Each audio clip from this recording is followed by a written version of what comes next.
சிவகாமி ஒளிச்சு வச்சிருந்த 8 ஓலைகளையும் மகேந்திர பல்லவரோட கையில கொடுக்கறாரு. நரசிம்மர் கிட்ட கொடுக்கப்பட்ட ஓலையில கங்கநாட்டு துர்விநீதன் காஞ்சிக்கோட்டையை எதிர்த்து வரதாவும் அதை எதிர்த்து போர் புரியறதுக்கு நரசிம்மர் இனி காஞ்சிக்கோட்டையை விட்டு வெளியே வரணும்னு எழுதப்பட்டிருக்கு.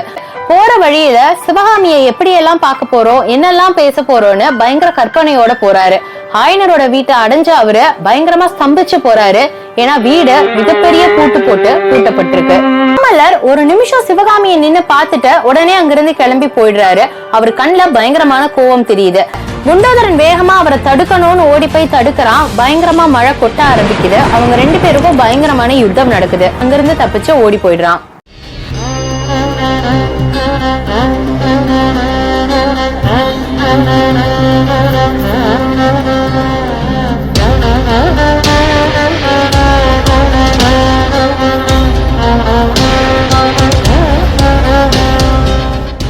குண்டோதரனை எச்சரிக்கை பண்ண மகேந்திர பல்லவர் நேரா சத்ருக்னனை போய் சந்திக்கிறாரு.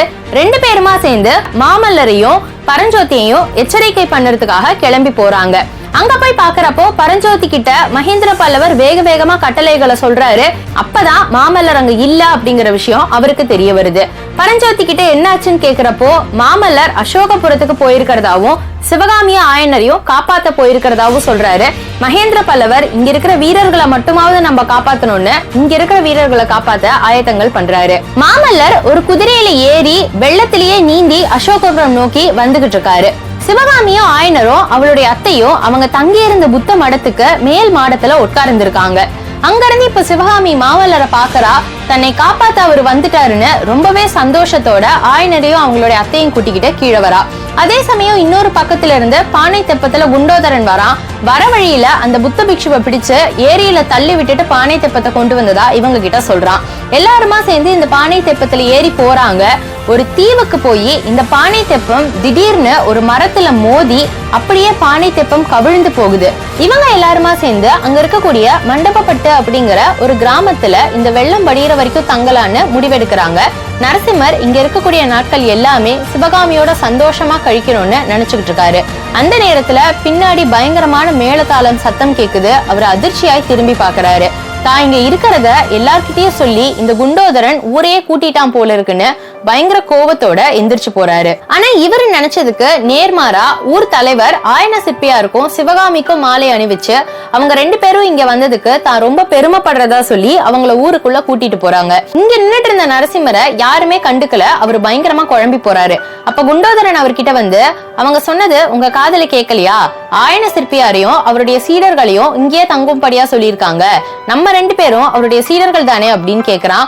அப்பதான் குண்டோதரனோட புத்தி கூர்மை அவருக்கு புரியுது. கிட்டத்தட்ட 6 மாதங்களுக்கு முன்னாடி திருநாவுக்கரசர் பெருமான் இந்த மண்டபப்பட்டு கிராமத்துக்கு வந்திருந்ததாவும் அவர் சிவகாமியோட நடனத்தை பத்தி பயங்கரமா புகழ்ந்து பேசினதாவும் அந்த ஊர் மக்கள் அவங்க கிட்ட சொல்லி சிவகாமி தனக்காக நடனம் ஆடணும்னு கேட்டுக்கிறாங்க. அதன்படி அடுத்த நாள் சிவகாமியோட அரங்கேற்றம் நடக்குது. அங்க இருக்கக்கூடிய நந்தி மேடைங்கிற இடத்துல அவ அரங்கேற்றம் பண்றா. அன்னைக்கு திருநாவுக்கரசர் பெருமானோட வீட்டுல ஆடின முன்னம் அவன் நாமம் கேட்டாள்ங்கிற அதே பாடலுக்கு ஆடணும்னு அந்த ஊர் மக்கள் கேட்டுக்கிட்டதுனால அந்த பாடலுக்கு அவ அபிநயம் பிடிக்கிறா. ஆனா இன்னைக்கு ஆட்டத்தோட கடைசியில அவ மயங்கி விழுகல. கிட்டத்தட்ட மண்டபப்பட்டு கிராமத்துக்கு இவங்க வந்து 3 நாட்கள் ஆகி இருந்தது.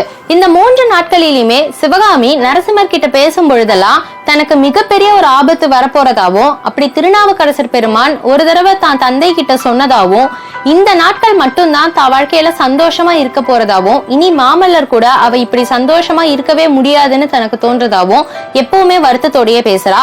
நரசிம்மர் அவரால் முடிஞ்ச அளவுக்கு அவளுக்கு ஆறுதல் சொல்லிக்கிட்டு இருக்காரு. இவங்க எல்லாரும் அன்னைக்கு ராத்திரி தான் இருக்கக்கூடிய மடத்துக்கு கிளம்பி வராங்க. திடீர்னு மடத்தோட வாசல்ல ஒரு பெரும் கூட்டம் நிக்குது. அதுல இருந்து தளபதி பரஞ்சோதியோட குரல் பயங்கரமா கேக்குது. நரசிம்மர் உடனே ஓடி போய் அவரை கட்டி தழுவிக்கிறாரு. அங்கிருந்து நரசிம்மரும் தளபதி பரஞ்சோதியும் ஒரு படகுல ஏறி காஞ்சி மாநகரத்தை நோக்கி கிளம்புறாங்க. அவங்க ஏற்கனவே தங்கி இருந்த பாசறைய முதல்ல போய் அடையிறாங்க. அங்கிருந்து கண்ணபிரானோட ரதம் கிளம்பி போயிட்டதாவும் அந்த ரதத்துல வஜ்ரபாகுங்கிற ஒரு வீரரும் அவர் கூட ஒற்றர் தலைவன் சத்ருக்னனும் போறதா இன்னொரு வீரன் சொல்றான். அந்த நேரத்துல ஒரு ஓலை தளபதி பரஞ்சோதியோட கைக்கு வந்து சேருது. அந்த ஓலையில மகேந்திர பல்லவர் வாதாபி சைன்யம் திருப்பதியை தாண்டி வந்துட்டு இருக்கிறதாவும் சீக்கிரமா தளபதி பரஞ்சோதியும் நரசிம்மரும் வேகமா காஞ்சி கோட்டை நோக்கி வந்து சேரணும்னு எழுதப்பட்டிருக்கு. உடனே இவங்க 2 பேருமா சேர்ந்து 2 குதிரைகளை எடுத்துக்கிட்டு காஞ்சி கோட்டையை நோக்கி கிளம்பி போறாங்க. நரசிம்ம பல்லவரையும் தளபதி பரஞ்சோதியையும் வழி அனுப்பி வச்சதுக்கு அப்புறமா ஆயனரும் சிவகாமியும் மடத்துக்கு போறதுக்காக திரும்புறாங்க. அந்த பக்கமா குண்டோதரன் மூச்சரைக்க ஓடி வந்துகிட்டு இருக்கான். அவன்கிட்ட இவ்வளவு நேரம் எங்க போயிருந்தான்னு இவங்க 2 பேர் கேட்கவும் அவன் தான் வரலாற்ற சொல்ல ஆரம்பிக்கிறான். மாமல்லரோட படைகள் எங்க இருக்காங்கன்னு தேடிக்கிட்டு அவன் நதிக்கரைக்கு அந்த பக்கமா போறான். அந்த நேரத்துல அதுக்குள்ள படைகள் இங்க வந்து சேர்ந்துருது. சரி, அவரை வழி அனுப்பணும் அப்படிங்கிறதுக்காக ஒரு பானை தெப்பம் கட்டிட்டு கிளம்புறதுக்கு ஆயத்தமாகறான். ஆனா அந்த பானை தெப்பத்தை ஒரு புத்த பிக்ஷு அவன்கிட்ட இருந்து திருடிக்கிட்டு நதிக்கு இந்த பக்கமா வந்து சேர்ந்துடுறாரு. அந்த பக்கமா 2 புது மனிதர்கள் வராங்க. அவங்க 2 பேரோட உதவியால ஒரு புது பானை தெப்பத்தை கட்டிக்கிட்டு 3 பேருமா இந்த கிராமத்துக்கு வந்து சேருறாங்க. வர வழியில அந்த 2 புது மனிதர்கள்ல ஒருத்தர் அங்க இருக்கக்கூடிய பாறைகளை எல்லாம் பார்த்து இந்த பாறையில இந்த சிற்பம் செஞ்சா நல்லா இருக்கும்னு பேசிக்கிட்டே வராரு. இதை எல்லாத்தையும் ஒண்ணு விடாம ஆயனர் கிட்ட அவன் விளக்கி முடிக்கிறான். இதை கேட்டோன்னு ஆயனர் பிரமிச்சு போறாரு. எப்படியாவது அந்த 2 பேரையும் தான் கண்டுபிடிச்சு கூட்டிட்டு வரதா சொல்லி குண்டோதரன் அங்கிருந்து கிளம்பி போறான். அங்கிருந்து கிளம்பின குண்டோதரன் அவங்க 2 பேரையும் தேடிக்கிட்டு அங்க இருக்கக்கூடிய பாறைகள் கிட்ட வரான். அவங்க 2 பேரும் அவனுக்காக காத்துக்கிட்டு இருக்காங்க. அந்த 2 புது மனிதர்கள் வேற யாரும் இல்லங்க, வீரர் வஜ்ரபாஹு வேஷத்துல இருந்த மகேந்திர பல்லவரும் ஒற்றர் தலைவன் சத்ருக்னனும் தான்.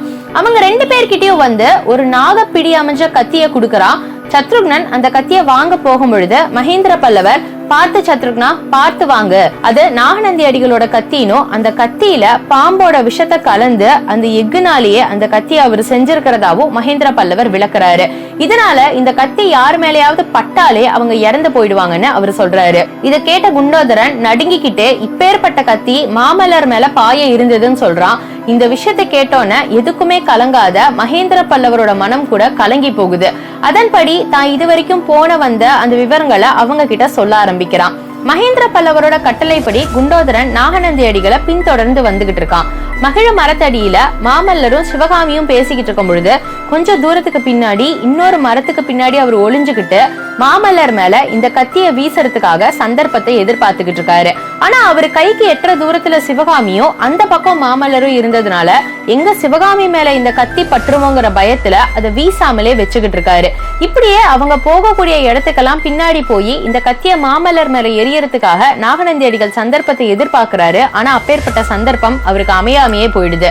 கடைசியா ஒரு கோவில் மதில் சுவர் மேல ஏறி குதிச்சு தப்பிக்கலான்னு அந்த கோவிலுக்குள்ள அவர் குதிக்கிறாரு. அந்த நேரத்துல கத்தி வெளியில கீழே விழுந்துருது. அவர் அந்த இடத்துல இல்லங்கிறத புரிஞ்சுக்கிட்ட குண்டோதரன் அவரு கவனிக்காதப்போ ஓடி வந்து அந்த கத்தியை எடுத்துக்கிட்டு திருப்பி போய் ஒளிஞ்சுக்கிறான். தான் கத்தி காணமே அப்படின்னு தேடிக்கிட்டு நாகநந்தி அடிகள் அங்க வந்து பாக்குறாரு. அங்க திருப்பி கத்திய காணாம கோபத்துல திருப்பி கோவில் மதில் தாண்டி உள்ள குதிச்சிடுறாரு. இதுதான் சந்தர்ப்பம்னு அவரை பின்தொடர்ந்து குண்டோதரனும் உள்ள குதிச்சு போறான். அந்த நேரத்துல நாகநந்தி அடிகள் அங்க இருக்கக்கூடிய மடைப்பள்ளி அறைக்குள்ள போறாரு. அவர் கவனிக்காதப்போ அவர் அறையில வச்சு பூட்டிட்டு அந்த கத்தியை தான் எடுத்துட்டு வந்ததா இந்த வரலாற்றை சொல்லி முடிக்கிறான். மகேந்திர பல்லவர் இந்த சந்தர்ப்பத்தை பயன்படுத்தி நாகநந்தி அடிகளை எப்படியாவது பிடிச்சிடணும்னு குண்டோதரனையும் சத்ருக்னனையும் கூட்டிக்கிட்டு போறாரு. ஆனா அவங்க 3 பேருக்கும் மிகப்பெரிய ஏமாற்றம் அந்த இடத்துல காத்துக்கிட்டு இருக்கு. நாகநந்தி அடிகள் அந்த மடப்பள்ளிக்கு மேல இருந்த ஓடுகளை பிரிச்சு அதன் வழியா தப்பிச்சு ஏற்கனவே வெளியில போயிருந்தாரு. இவங்க போகும் பொழுது அந்த அறை காலியா இருந்தது. அங்கிருந்து கிளம்புன அவங்க 3 பேரும் ஆயன சிற்பியார பார்த்து பேசலான்னு அந்த மடத்துக்கு போறாங்க.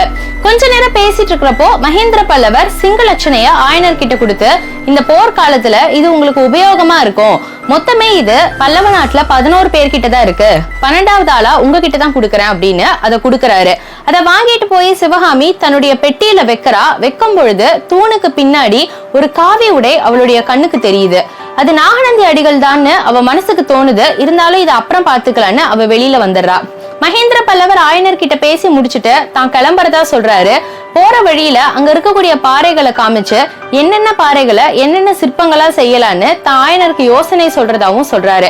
ஆயனரும் அவருடைய சேர்ந்து கிளம்புறாரு. அவங்க 2 பேரும் சேர்ந்து சிவகாமியையும் அங்க இருந்து அழைச்சுக்கிட்டு போறாங்க. முதல்ல சிவகாமிக்கு போக விருப்பம் இல்லைனாலும் அவங்க 2 பேரும் கூப்பிட்டோன்னா மறுக்க முடியாம அவ போயிடுறா. அவளுக்கு போக விருப்பம் இல்லாததுக்கு ஒரே காரணம் தூணுக்கு பின்னாடி அவ பார்த்த அந்த காவி துணிதான். அன்னைக்கு காலையில நாகநந்தி அடிகள் ஆயனரே சிவகாமியும் வந்து பார்த்து பேசுறாரு. தான் மாமல்லரை பயங்கொள்ளி பல்லவன்னு தெரியாம தப்பா சொல்லிட்டதாவும் அவரை போல ஒரு வீரன் உலகத்திலேயே இல்லன்னு சொல்றாரு. அதே மாதிரி மாமல்லர் ஒரு ஸ்திரீலோலன் இல்லன்னு அவர் பெண்களை கண்ணெடுத்தே பார்க்காதவரனும் தான் தப்பத்தான் உணர்ந்துட்டதாவும் சிவகாமி கிட்ட சொல்றாரு. இதனால எல்லாம் நாகநந்தி அடிகள் மேல அவளுக்கு பெரிய மதிப்பு வந்திருந்ததுனால இப்ப நாகநந்தி அடிகளை காமிச்சு கொடுக்காம அவர்கிட்ட என்னங்கறத விசாரிக்கணும்னு அமைதியா அவங்களோட சேர்ந்து கிளம்பி போயிடுறா. இவங்க 4 பேரும் திருமூர்த்தி கோயில் கிட்ட போய் சேருறாங்க. அந்த நேரத்துல மகேந்திர பல்லவர் சத்ருக்னனையும் ஆயனரையும் பானை தெப்பம் தேடுறதுக்காக அனுப்பி விட்டுட்டு சிவகாமிய அங்க இருக்கக்கூடிய பாறை மேல உட்கார சொல்லி அவகிட்ட பேச ஆரம்பிக்கிறாரு. அவர் கையில இருந்த அந்த நாகப்பிடி அமைஞ்ச விஷக்கத்தி மாமல்லர் மேல பாய இருந்ததுனோ அதுக்கு சிவகாமி தான் காரணம்னு சொல்றாரு. சிவகாமிக்கு தான் தலையில 1000 மின்னல் விழுந்த மாதிரி இருக்கு. அந்த நிமிஷமே அவ மூர்ச்சையாகி கீழே விழுகிறா. திருப்பி அவ சுயநினைவுக்கு வந்து பாக்குறப்போ அதே போல கத்தியோட மகேந்திர பல்லவர் உட்கார்ந்திருக்காரு. அந்த நேரத்துல அவர் சிவகாமிய பார்த்து, நீ இப்போ மயங்கி விழுந்ததுலயே நீ மாமல்லர் மேல எவ்வளவு அன்பு வச்சிருக்கன்னு என்னால புரிஞ்சுக்க முடியுது. ஆனா இந்த கத்தி மாமல்லன் மேல பாய இருந்ததுக்கே முக்கியமான காரணமே நீதான். நாகநந்தி அடிகள் ஓ மேல இருக்கக்கூடிய ஆசையினாலதான் மாமல்லனை கொன்னுட்டு உன்னை எப்படியாவது அவர் பக்கம் திசை திருப்பறதுக்காக இப்பேற்பட்ட செயலை செஞ்சாரு அப்படின்னு சொல்றாரு. கிட்டத்தட்ட காஞ்சி கோட்டைக்கு 3 காத தூரத்துல வாதாபி சைன்யம் வந்திருந்தோம். நான் இங்க உன்கிட்ட இப்படி கெஞ்சிக்கிட்டு இருக்கேன்னா இது எவ்வளவு முக்கியமான விஷயம்னு யோசிச்சு பாரு சிவகாமி. எப்படியாவது நீ மாமல்லனுக்கு ஒரு விடுதலை ஓலை எழுதி கொடுத்தா பாண்டிய நாட்டு அரசகுமாரிய அவனுக்கு நான் திருமணம் செய்து வைப்பேன்னு அவரு ரொம்பவே மன கஷ்டத்தோட சிவகாமி கிட்ட கேக்குறாரு. ஆனா அப்பேற்பட்ட ஒரு செயலை என்னால செய்யவே முடியாதுன்னு சிவகாமி அழுது அந்த பாறையிலிருந்து கீழே உட்கார்ந்து கதறா. அதை பார்த்தவரு சரி நான் உன்கிட்ட தோத்துட்டேன் அப்படின்னு ஒத்துக்கிட்டு அங்கிருந்து கிளம்பி போயிடுறாரு. இந்த சம்பவங்கள்லாம் நடக்கக்கூடிய இதே நேரத்துல நரசிம்ம பல்லவரும் தளபதி பரஞ்சோதியும் விடியற் காலையில வராக நதிக்கரையில இருந்து கிளம்பினவங்க அடுத்த நாள் காலையில காஞ்சி கோட்டையை வந்து அடையறாங்க. கங்க நாட்டு துர்விநீதனை போர்ல தோக்கடிச்சதுனால காஞ்சி கோட்டையில கோலாகலமான வரவேற்பு அவங்களுக்கு நடத்தப்படுது. இந்த வரவேற்பெல்லாம் மாமல்லருக்கு பெருசா பிடிக்கல அப்படிங்கறது அவருடைய முகத்தை பார்த்தே தளபதி பரஞ்சோதி புரிஞ்சுக்கிறாரு. நரசிம்ம பல்லவர் தாயார பார்த்து இந்த விஷயங்களை எல்லாம் சொல்லி புலம்புறாரு. அந்த நேரத்துல அவர் சக்கரவர்த்தி எங்கன்னு கேட்கவும் சக்கரவர்த்தி இன்னும் காஞ்சி கோட்டைக்கு வந்து சேரல அப்படின்னும் அவரை தான் இன்னும் பார்க்கவே இல்லைன்னு சொல்றாங்க. புள்ளலூர் போருக்கு அப்புறமா அவர் எங்க போனாருங்கிறது இது வரைக்கும் யாருக்கும் புரியாத புதிரா இருந்துட்டு இருந்தது. அன்னைக்கு சாயந்தரம் காஞ்சி கோட்டையில சபை கூடுது. அங்க இருக்கக்கூடியவங்க எல்லாருமே போற பத்தி அவங்களோட அபிப்பிராயங்களை சொல்றாங்க. எல்லாத்தையும் கேட்டதுக்கு அப்புறமா மாமல்லர் இப்பவே இங்க இருக்கக்கூடிய 1.5 லட்சம் வீரர்களோ காஞ்சி கோட்டையை விட்டு வெளியில போய் வாதாபி சைன்யத்தை எதிர்த்து போர் புரியணும்னு உடனே எல்லாரும் போருக்கு ஆயத்தமாகணும்னு அதிரடியான ஒரு கட்டளை இடுறாரு. அங்க இருக்கிறவங்க எல்லாரும் அதிர்ந்து போய் அமைதியா இருக்காங்க. உங்களுடைய மௌனத்தை நான் சம்மதமா ஏத்துக்கிறேன். சக்கரவர்த்தி இங்க இல்லாத நேரத்துல என்னுடைய போர் தந்திரத்தை நான் பயன்படுத்த விரும்புறேன் அப்படின்னு சொல்லி எல்லாரையும் போருக்கு ஆயத்தமாக சொல்றாரு. அந்த நேரத்துல கையில சிங்க லட்சணையோட ஒரு தூதுவன் அந்த இடத்துக்கு வந்து சேருறான். அந்த தூதுவன் மகேந்திர பல்லவர் கிட்ட இருந்து ஒரு ஓலை கொண்டு வந்திருந்தா சொல்றான். அங்க இருக்கிற எல்லாருக்கும் தன்னை கடவுளே காப்பாத்திட்டதா ஒரு நினைப்பு வருது. தூதுவன் அந்த ஓலையை படிக்கும் பொழுது வாதாபி சைன்யத்துக்கிட்ட மகேந்திர பல்லவர் மாட்டிக்கிட்டாருனோ அவரை வாதாபி சைன்யம் சிறைப்படுத்திட்டாங்கன்னோ அவரை மீட்கிறதுக்காக இனி காஞ்சி கோட்டையில இருக்கக்கூடியவங்க போர் புரிஞ்சு அவரை மீட்டுக்கணும்னு அந்த ஓலையில எழுதப்பட்டிருக்கு. அதை கேட்டவங்க அடுத்தடுத்து அதிர்ச்சியாய் திடுக்கிட்டு போறாங்க. ஆனா தளபதி பரஞ்சோதிக்கு மட்டும் அந்த தூதுவனோட முகத்தை பார்க்கும் பொழுது இது எங்கேயோ பார்த்த பரிட்சமான முகமா மனசுக்கு படுது. ஆனா யாருங்கிறத அவரால் புரிஞ்சுக்க முடியல. இவங்க எல்லாரும் பயங்கரமா குழம்பி போய் அடுத்து என்ன பண்ணலான்னு யோசிச்சுக்கிட்டு இருக்காங்க. அந்த நேரத்துல காஞ்சி கோட்டையோட வாசல்ல பயங்கரமா அல்லோல கல்லோலமா சில சத்தங்கள் கேக்குது. உடனே எல்லாரும் வேகமா அங்க போறாங்க. குதிரை மேல சாக்ஷாத் மகேந்திர பல்லவரே உட்கார்ந்துகிட்டு இருக்காரு. அங்க சுத்திலும் மகேந்திர பல்லவர் வந்துட்டாரு அப்படிங்கிற செய்தியும் வாழ்க சக்கரவர்த்தி பெருமான் வாழ்க வாழ்க அப்படிங்கிற மாதிரி கோஷங்களும் கேட்டுக்கிட்டு இருக்கு.